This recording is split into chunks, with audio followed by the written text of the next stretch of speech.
Welcome to Ellie Goldsmith's Unity Flow podcast. We are excited to announce a bunch of positive things going on in a world gone on fire, literally. So much energy and passion in the online feeds. People are feeling very motivated to make change. But the key is the direction, the values, the goals, and the methodologies really need to be thought out. And obviously here in Unity Flow we have our approach. It's all about obviously unification and not trying to take control but allowing the flow to come from within.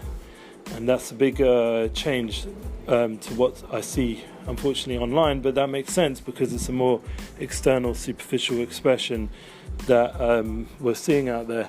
So once again, a person has the choice what to look at and what to say and what to think and what to do. Each person should obviously empower themselves to be individual and think for themselves and have that inner voice that is truthful and clear. And that's what we're going to be doing on Unity Inspired projects. We've been talking about it on the Amunah as our future branding latest class. You can go there and really understand how thankfully I had a revelation this past Shabbat, this past Disconnect to Reconnect Shabbos, and it was very special how Hashem put into my head the three words Unity Inspires Projects that I've been branding and talking about for years. He put into a clear explanation which in itself becomes my mission statement. That unity is the concept of thoughts. Unity, we have to unify in our thoughts, on our thought level, on an inner level. We have to unify with ourselves and the people that we love. We spoke about this in the Relationship Flow podcast this week on United Souls. Over there, you can flow there, and within the three podcasts, you'll get the full picture of what I'm talking about. So unity is thoughts, and then the inspires aspect is the power of creative expression. This is the part which pains my heart the most because on the inner level, Baruch Hashem, we can have unification. No one can touch us there. On the thought level, hopefully we can protect our thoughts, keep them unified towards the people that are important, and please God, focus ourselves to what our mission is. But the inspires part, the creative expression, this is something which is in big danger due to the fact that things have become so corporate, so controlled, so woke, so this, so that. I don't want to say anything political, I didn't mean that to come out, but the main point is that people are being controlled what they do and what they say and how they say, and it's all in subtle ways and without getting into all the details. But basically growing up in the music world and seeing how powerful the expression was in the 90s, and I was going through the list of bands and music that I was following in that time when I was living in London, and it's just unbelievable, like the range of quality music and talent, like the MTV Unplugged sessions and the endless bands that came out from the 60s, 70s, 80s, 90s, and suddenly I come to Eretz Yisrael in the last 20 years, and honestly I don't know if I missed anything really.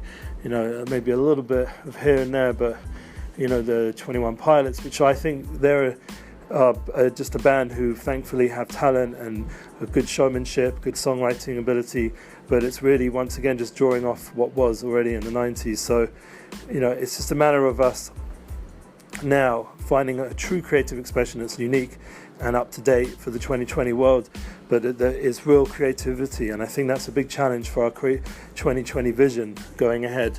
I think everybody here in the world needs to wake up on that level in the creative expression and to become more involved with unification and music and art and inner expression of what's going on, and not just be pushed into it because of money or manipulation from the corporate world or agendas, political agendas, whatever it is, but to really be yourself. And that will be the creative expression aspect. And then there's the projects. Projects is actually bringing it into reality. And that's hopefully all our projects that we've been speaking about and we're announcing about today. Like I said, I had a bunch of things. So thankfully the Elion album has been put out there. We spoke about it already. My good friend Eliezer Kosoy, very talented musician, and he has given permission for me to put out his original album Return, which for me was a complete life changer in the 1990s. At the end, the year 2000 was when I was really a big fan of this album, and it has never been put on in digital format or out there. So we're going to do that, and the Return album, we'll put that out there, and eventually you'll see the links come up on all our networks, on mine and on his.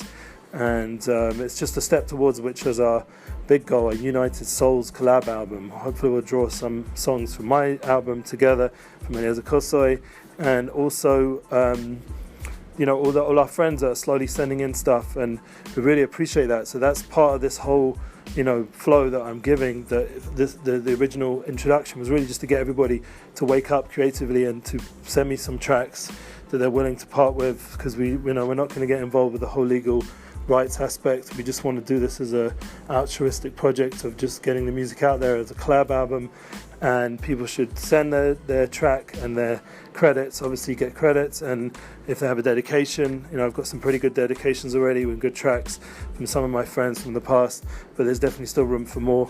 We're only like halfway through now in terms of the amount. If we're going for a standard album of 14 tracks, we've got like 7 tracks, so we need to get another 7, and if we need another 6, maybe we'll do a 20 song one if it's really, thankfully, great quality music coming in. But at this point, I'm happy just to get another 7. So we have another month. I'd like to release it, say, 2 Ba'av time, which is the 5th of August 2020.